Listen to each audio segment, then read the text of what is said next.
Previously on the Order 1986. Friend John Smith emerged from the time portal. One of the Wonder Twins was reluctant to go into his own piss. And don't you forget it! I am your father! He killed his own son. He noted the smell of fecal matter in the air. Why do they call me Galahad?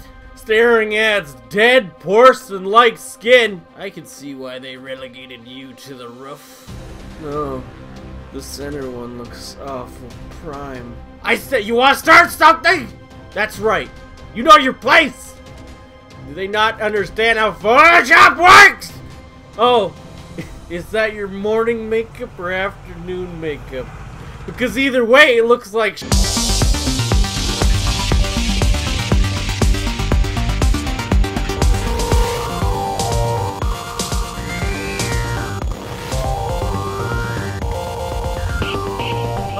The Order 1886 Part 3. Welcome, friends.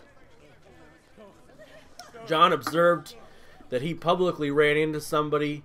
This is not a sexual assault, but for all your encounter, Officer Glendale, you should consider it as such. John said!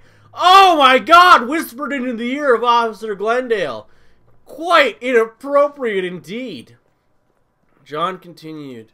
Galahad found that Detective Ingram had been stabbed by a pistol. You're such a fleshy weakling. I'm gonna shoot you with Oh, John started bragging as he got shot immediately in the face, knocking off his infamous mustache. However, part of it grew back almost instantaneously. You didn't know that I was secretly a lichen. John fired aimlessly. Not that he needed aim to kill anyone. Lady Faversham, can you get the fucking shot? He started asking sarcastically, knowing that her aim was super fallible. Totally, like, sucking with guns. She couldn't fucking do anything. This is how you do it, bitch! Galahad bragged as he shot the victim in the face! Killing every single instant they had. He did it again! I only needed 2 bullets. How many did you need, Fabby? John made fun of Lady Faversham that way. It was their relationship. The meta story within the story. They were arguing because they love each other.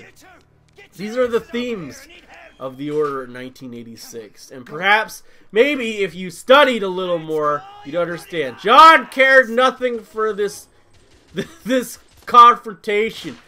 Carelessly walking up to everyone and shooting them in the dick.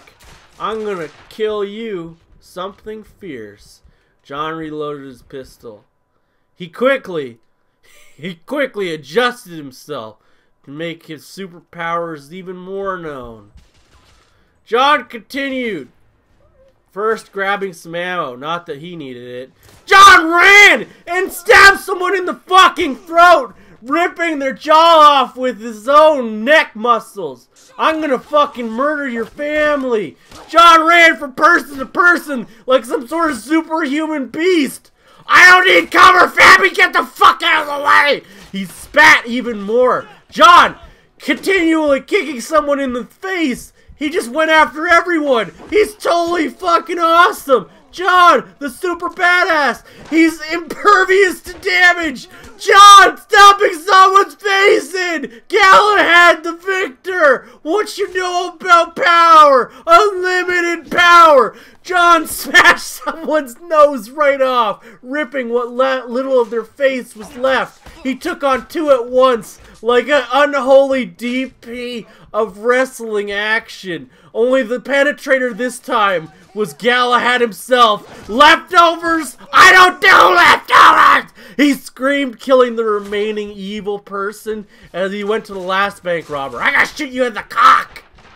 And he unloaded all of his bullets, and then he fought with his own gun, stabbing him in the teeth. You're gonna need an orthodontist or some dental surgery, you fucking cunt. John continued. He saw a straggler. You get to live with this. John walked as the guy shot him. He quickly punched his face off the lower jaw, completely ripping off the man's fucking face, and then he had nothing left. because John Galahad was a badass. And some of you don't fucking recognize that.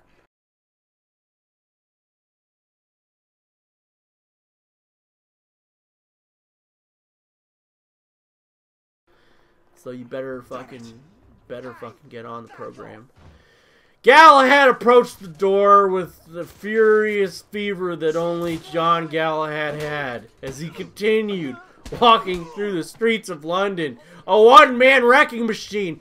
Fabysham, get out of the way, otherwise you're next, bitch! Galahad screamed, realizing his anger had taken over in some sort of unholy, desperate way. I won't need that to beat you, he said. I'm going to teach you what black eyes feel like. Galahad tried to listen to Fabyrsham's instructions, but Jimbothy, in real life, was narrating over them. So he had no fucking clue what the objective was. Perhaps the time out of the talking would make this easier. Galahad approached the door. He let the hostage die because the hostage was utterly useless. I've seen speed, Galahad quipped.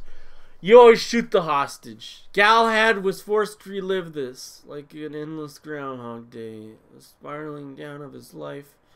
What the fuck have I become? I am a murderer, Galahad screamed. Ripping off his clothes, he didn't need them to fight. No, he was better than that. Recreating speed for actual. Galahad shot the hostage, killing everyone in his path. It's over, he said, shooting one more time into the hostage's face. I am better than you. LAPD here. What you know about police? It's not how we woke about this. Lady Fabysham started having a stroke as she was talking. Shot through the arm, and you're too late. You give love a bad name. Lady Fabysham was totally all wet at Galahad's amazing lyrical poeticness. He did not accredit John Bon Jovi for this, because they did not understand who he was in this time. Galahad continued, having no fear, realizing he already sent a letter to himself telling himself not to time travel, which would be delivered upon his death, which would totally negate this reality from happening. A smoke grenade. Galahad threw it. Not that he fucking needed it. Resuming his superpowers, Galahad ran, murdering every single fucking one. He ripped someone's spine out from their throat muscles. Absolutely terrifying indeed. Galahad ran around like a child, ready to play the piano for the first time.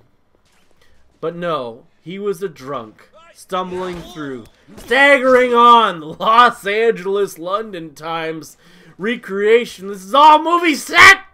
He started screaming, the paranoid schizophrenia taking over very quickly. They gave me the mushrooms to eat, these British, I tell you what. Galahad said as he snapped every single neck he encountered. Galahad was down! I'm still alive! Galahad breathed, wheezing away what little life was left. He quickly regained his composure. The one time I need cover. And Lady Fabyrsham's not covering my ass. He quickly ripped someone's dick off. It was so amazing to see. Violence like that has never ever happened in real life. Galahad approached the final victim. He smashed his face in using his fucking index finger and his ring finger, poking through the eye of the victim and going straight through to the other side until nothing was felt but concrete. Can you just get one thing right, Fabysham? Galahad bragged in front of her face as they entered the elevator. Let me on, bitch. We should clear the second floor. Lady Fabysham finally relented, letting Galahad on the elevator. Perhaps this was their love scene, he thought. If this is a movie, I better press the stop button on that elevator. To your liking? Lady Fabysham approached him with a seductive glare, staring at Galahad's massive unit. He was not clothed, however, what appeared to be skin that matched his clothing, as you see, was formed all around the base of his body. It was kind of disgusting. All this flappy skin like a cape that had emerged on Galahad's own being. His flawless hair, taking no blood stains to it this time.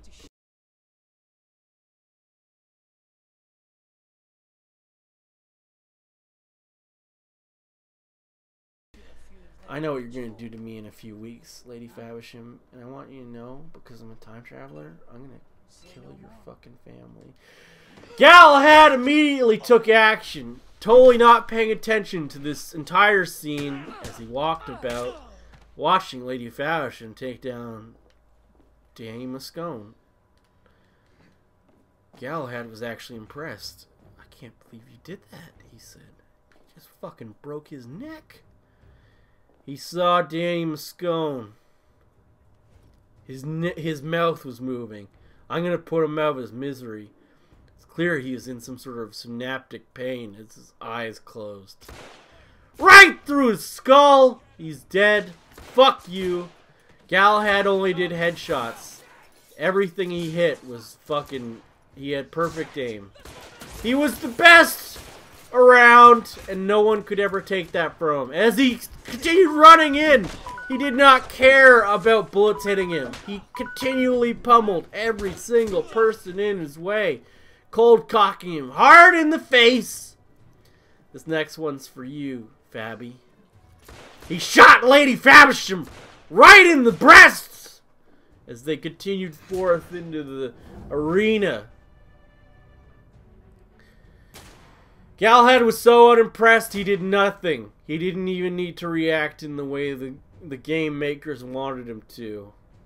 I can take people down with my fists. I don't need to use a pistol. I don't need to aim it at anything. Galahad sat there, doing evidently nothing, frozen, like he had fucking played a game of freeze tag and lost. Galahad watched the billiards game as the two men continually stared at him, pointing their weapons and firing directly into the night. The bullets appeared in slow motion because Galahad was entirely on painkillers at this point, much like Max Payne.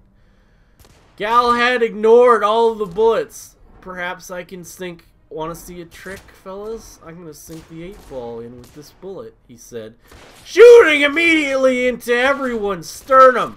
They were all dead. This shot's for you, Trevor. Galahad continued, just epically murdering every single one. It was like a scene from Rambo Part 2, not the first one.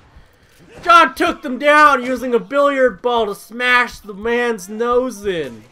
Maybe this time you'll give me the information. Where's Diego the drug dealer? You tell me now.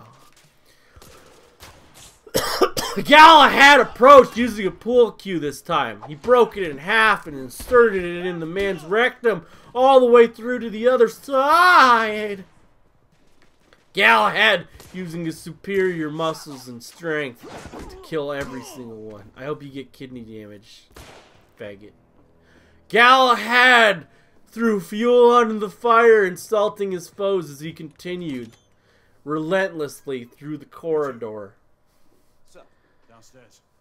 He approached the two officers who would later cover him and douse him in piss. "Ah, you did not know it was me," they quipped, as Galahad continued, not realizing his own fate had been sealed.